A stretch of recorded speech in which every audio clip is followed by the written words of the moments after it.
Naatay duha ka unit nga gi-deliver og kini nga mga unit guys, puros ni Hyundai Porter 2.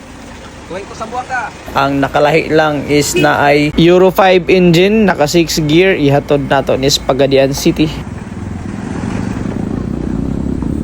Og kaning isa Euro 4 engine, naka 5 speed, padulong sa Buanga City. So more or less from Davao City mo biyahe ta og 17 to 18 hours na tuloy-tuloy guys. Ing ana kalayo ang Davao to sa Buanga City, all by land trip.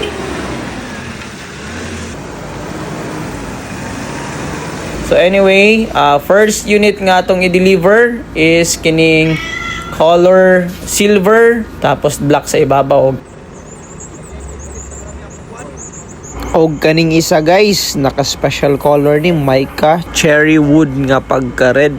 Ang setup sa tuang unit is kini, naka automatic transmission ang atong Euro 5, will be bound for Pagadian City. Original left hand drive, naka air condition na, power steering, ug ang yang second door manual lang yang door pad, tapos brand new ng mga seat cover ani. Tapos na personalized, which is EDB Integrated Farms, which is naa sa Pagadian City. Parehas lang ni silag set up sa likod, naka full canopy og naanay top carrier. Sentro lang ni sa Zamboanga City. So parehas lang ni silag sukod, ang nakalahi lang nila is ang ilahang makina.